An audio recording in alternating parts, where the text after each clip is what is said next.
ายดีมื้อนี้เราก็เดินทางมาฮอดบทที่3ในภาษาเวียดนามแล้วเนาะบทที่3นี่เราสิเขียนเกี่ยวกับสระเนาะก็ขอโทษเนาะที่ว่าเวลาเขาคลิกมามันจะมีเสียงแตบๆตับๆรบกวนเนาะเพราะว่าเขาใช้โปรแกรมบันทึกวิดีโอนี่เป็นโปรแกรมเป็นCamtasia Studio 8เวลามีเสียงอย่างดังอันนั้นใกล้ๆมันจะบันทึกเอาไว้เลยเนาะโอเคเรามาต่อบทที่3เหมือนกันมื้อนี้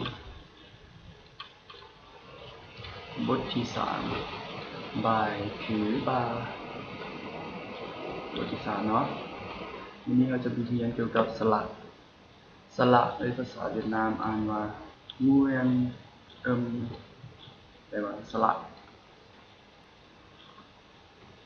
แจ้งอยู่บ่เนาะค่อยพยายามเขียนแล้วก็แปลสระใส่ให้เป็นภาษาลาวใส่ให้พร้อมเนาะเพื่อจะได้ไปชื่อกันเพื่อจะได้ไปชื่อกันง่ายๆว่าตัว R นี่คือกับสระลาวคือสระใดประมาณนี้เนาะสระเวียดนามนี่มันจะประกอบมีสระเดียวแล้วก็สระผสมสระเดียวก็คือนี่เนาะที่ค่อยยกมานี่ถ้าเปรียบเทียบใช้ภาษาอังกฤษจะมี A A E I O U แล้วก็ Y แบบเป็นสระในภาษาอังกฤษแต่ภาษาเวียดนามจะมีหลายกว่าหันเนาะก็คือที่เราได้อ่านได้เรียนผ่านมาแล้วเนาะในพยัญชนะเวียดนามในบทก่อนที่สอนมาก็อ่านที่กันแล้วเนาะคือแอเออีอโออูแล้วก็อีเนาะมันจะมีอีงั้นอีสั้นกับอีสายตัวอียาวเนาะซึ่งขั้นตอนในการใส่พวกนี้ในบทเรียนต่อไปเราได้เรียนรู้นำกันแน่นอนเนาะวันนี้เรามาเน้นสระเดียวเมื่อเปรียบเทียบกับสระภาษาลาวคือเปรียบได้กับสระในภาษาลาวคือสระเปรียบได้คือกับสระคือสระแอคือสระแอคือสระเออีคือสระอีอคือสระอโอคือสระโอคือสระอูคือสระอูคื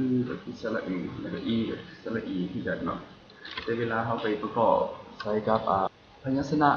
จะเอาเสาเขื่อนเสาหนังมาใส่มันจะออกเสียงต่างกันไปตาม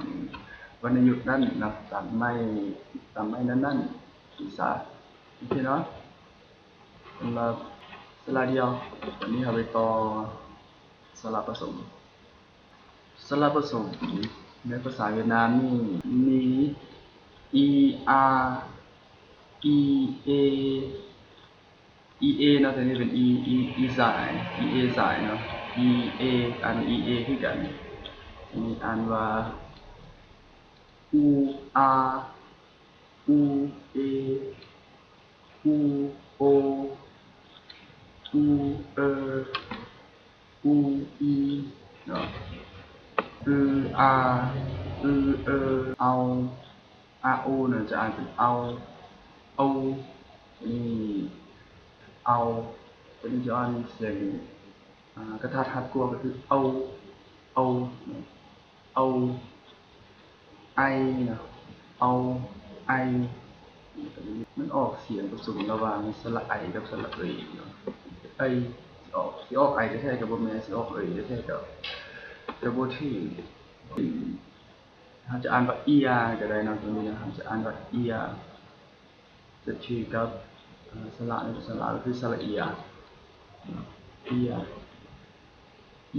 ea นี่e ก็คือสระอีนะ a ก็คือสระเอแต่สระผสมตัวนี้มันตัวอย่างว่าถ้าเอาพยัญชนะมาใส่ทั้งหน้าหรือทั้งหลัง มันจะอ่านไปเป็นแบบประโยคหนึ่งอีกเนาะถึงจะเขาจะเรียนในบทต่อไปอันนี้คือกันเนาะที่จะเป็นนี่ที่จะเป็นEA สั่งเลยเนาะที่กันเปเลยอูอานี่เขาจะอ่านเป็นอัวก็ได้เนาะอูอาอ่านเป็นอัวเนาะคือสระอัวนั่นแหละในภาษาลาวอัวคือสระอัวในภาษาลาวกับอูเอถ้าอ่านรวมมันจะเป็นอวยอวยเนาะอ่านรวมแบบผสมกันอวยก็อูโอถ้าอ่านผสมอ่านรวมกันรวมก็คือวัววัวเนาะอูเอกับวัววัวอุยอุยรู้จริงอ่านว่าอูอีแล้วอ่านควบกันก็จะเป็นอุยจะออกเสียงเป็นสระอุยนั่นแหละเนาะอุยตัวอย่างคือถ้าเอาตัวเตอร์มาใส่เอาตัวตอมาใส่มันจะเป็นตุยแล้วเนาะแต่เขาไม่แยกกันก็คืออูที่สระอูเนาะคือสระอูอีกับที่สระอูสระอีคือเขาได้เรียนผ่านมานั่นแหละเนาะอันนี้อาจะเขามาควบกันเอามาผสมกันจะอ่านเป็นอาแล้วควบกันรวมๆเป็นเอื้ออานั่นแหละเนาะควบกันมันจะเป็นสระในภาษาลาวเลยเนาะอ่านควบกันเอื้อเนาะเป็นเอานะตัวเองจะอ่านเอาเสียเป็นเอาคือกับสระเอานี่จะเป็นเอาเป็นสระเอานะต้องจือไว้เป็นสระเอาอาศัยเอาเป็นสระเอาแล้วนะไอกับสระไอสระเอาเอ้ยเป็นสระเอ้ยโอเคนะฟังว่าจะเข้าใจในบทที่3นี่ถ้าจะให้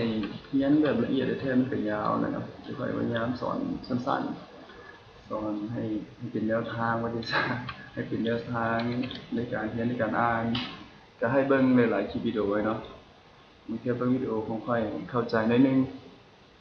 ก็ยังค้างคาใจกันนี่ก็ไปสอบเบิ่งในวิดีโอของคนอื่นก็ได้เนาะมันจะมีหลายๆวิดีโอที่เจ้าสอนลงเนาะเราสอนอยู่เป็นแนวทางหนึ่งที่สำหรับคนที่ต้องการเรียนรู้อาจจะอธิบายบ่ได้ละเอียดก็ต้องขออภัยนะเพราะค่อยก็บ่มีประสบการณ์สอนมาก่อนได้มาอัดคลิปสอนไปแบบนี้ก็บางครั้งก็คิดบ่ออกนะคิดบ่ทันก็มีเนาะโอเคหวังว่าจะเป็นประโยชน์กับนักเรียนนักศึกษาผู้ใดที่สนใจภาษาเวียดนามเนาะคลิปหน้าเราขอเบิ่งว่าเฮาสิเรียนเกี่ยวกับหยังเฮาสิเรียนเฮาสิค่อยๆเรียนไปทีละขั้นโอเคเนาะโอเคบ๊ายบายแล้วเจอกันในคลิปหน้า